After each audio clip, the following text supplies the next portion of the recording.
untuk menentukan apakah ada konflik of interest atau tidak. Nah, diantaranya dari 5 aspek itu adalah yang pertama, saya tidak pernah menangani perkara ini baik di tahapan Dumas, penyelidikan, penyidikan, penuntutan ataupun persidangan selama saya berada di KPK. Yang kedua, pada saat OTT terjadi pada tanggal 9 Januari, 8 atau 9 Januari 2020, saya bukan lagi menjadi juru bicara KPK. Karena saya sudah menyatakan, ada rekodnya juga di media pada tanggal 26 Desember tahun 2019, bahwa tugas saya sebagai juru bicara KPK sudah selesai. Bahkan itu hari pertama saya masuk kantor setelah pimpinan KPK baru pada saat itu mulai bertugas. Karena beberapa hari sebelumnya saya tidak masuk kantor karena sakit.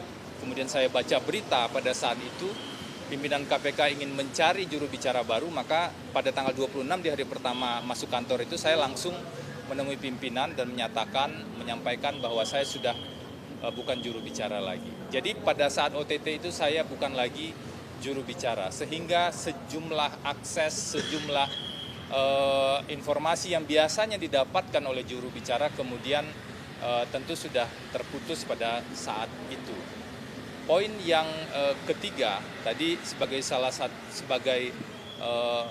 bagian dari 5 poin untuk self assessment terkait dengan conflict of interest adalah poin nomor 3, pada saat peristiwa itu terjadi, pada saat OTT itu saya tidak aktif atau non-aktif menjadi advokat.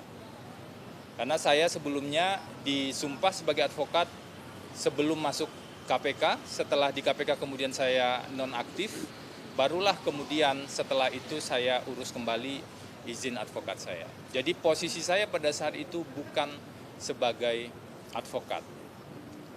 Poin yang keempat adalah saya tidak pernah menguasai informasi-informasi yang bersifat rahasia terkait dengan perkara ini setelah saya tidak lagi berada di KPK.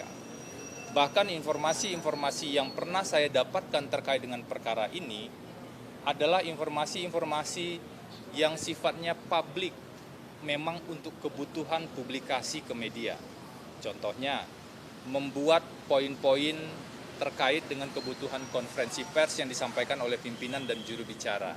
Jadi, yang saya ketahui adalah informasi-informasi yang bersifat umum, yang bersifat pokok, yang semuanya sudah terpublikasi. Nah, itu juga saya sampaikan tadi.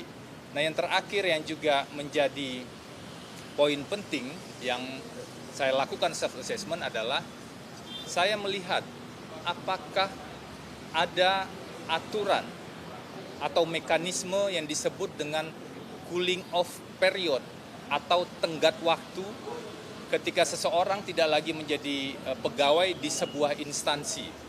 Apakah ada aturan tersebut? Aturan soal cooling off period ini biasanya adalah aturan-aturan yang memberikan batas waktu kapan atau sampai kapan seseorang pegawai atau seorang pejabat tidak boleh melaksanakan pekerjaan terkait dengan mantan kantornya. Nah, di KPK tidak ada aturan tersebut, saya sudah cari itu. Seingat saya pada saat itu ada wacana mengatur soal cooling off period ini. Namun sebagai bentuk kehati-hatian, itikat baik saya dan kemudian kesungguhan saya melihat aturan itu, saya mencoba menggunakan metode komparasi dan melihat aturan di instansi lain. Saya menemukan ada Permenpan RB yang mengatur soal cooling off period itu dalam waktu 2 tahun. Jadi misalnya kalau si A itu pegawai di KPK, maka dalam waktu 2 tahun ke depan dia tidak boleh mengurusi pekerjaan-pekerjaan yang terkait dengan pekerjaan dia sebelumnya di KPK. Jadi 2 tahun waktunya menurut aturan Permenpan RB. Kemudian saya cek juga di standar internasional, ada rekomendasi dari Basel Institute yang mengatakan waktu cooling off period adalah selama 18 bulan. Nah, sementara kalau dibandingkan dengan perkara ini, saya sudah pamit dari KPK sekitar Oktober 2020 dan baru menangani perkara ini di tahap persidangan yang sedang berjalan ini pada bulan Maret tahun 2025. Jadi sesungguhnya jaraknya jauh sekali, lebih dari 4 tahun. Nah, berdasarkan 5 aspek itulah, di self-assessment itulah kemudian saya memutuskan untuk mendampingi Pak Hasto. Mendampingi Pak Hasto ini tentu saja bukan membenarkan kalau memang ada yang salah ya, tapi menguji semua fakta yang ada di berkas perkara di forum persidangan yang terbuka untuk umum. Nah, terakhir ini juga perlu saya sampaikan, saya juga menyampaikan pada saat peristiwa OTT tersebut terjadi, saya memang diminta untuk membantu, karena saya di Humas ya, untuk membantu menyiapkan konferensi pers dan poin-poin pokok yang disampaikan ke media. Jadi saya hadir di rapat yang terkait dan kemudian fokus saya adalah bagaimana agar informasi tersebar pada teman-teman media secara cukup, proporsional, tetapi lengkap untuk akuntabilitas pada publik. Jadi begitu ya. Itu yang bisa saya sampaikan. Intinya kurang lebih dalam proses pemeriksaan dan diskusi yang terjadi. Jadi banyak diskusi tentang peran-peran advokat tadi, dan itu saya jelaskan. Tentu dari perspektif undang-undang advokat, kemudian aturan-aturan yang terkait dan praktik-praktik yang terkait. Saya pikir itu dulu yang bisa saya sampaikan. Pertanyaan sederhana aja. Kliknya dari mana? Dari Mas Hasto bisa Anda ke saksi Harun Masiku?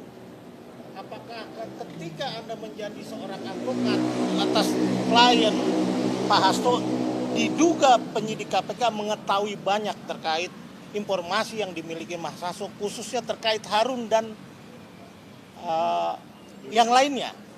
Apakah itu yang diduga kuat menjadi pemikiran penyidik sehingga harus mengkonfirmasi ke Anda soal HM dan Doni? Tidak ada konfirmasi tentang Harun Masiku ke saya. Tidak ada konfirmasi tentang misalnya hal-hal yang detail terkait dengan yang Anda tanyakan tadi.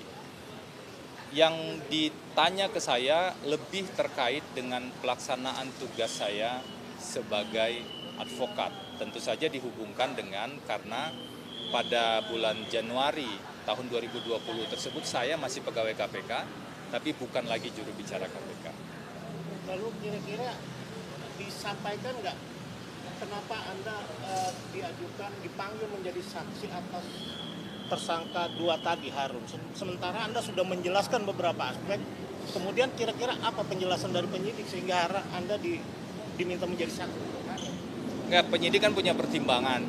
Saya menghormati pertimbangan penyidik tersebut dalam pelaksanaan tugasnya. Itu saya pikir ya bentuk saya menghormati itu saya datang kan. Kemudian ketika ada pertanyaan ya saya jawab, saya jelaskan apa adanya agar lebih clear saja sebenarnya. Mungkin itu dulu yang bisa saya sampaikan karena ada agenda lain. Silakan kalau teman-teman organisasi advokat ingin menyampaikan sesuatu.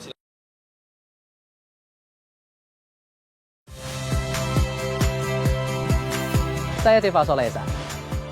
Saksikan program-program Kompas TV melalui siaran digital, pay TV, dan media streaming lainnya. Kompas TV, independen, terpercaya.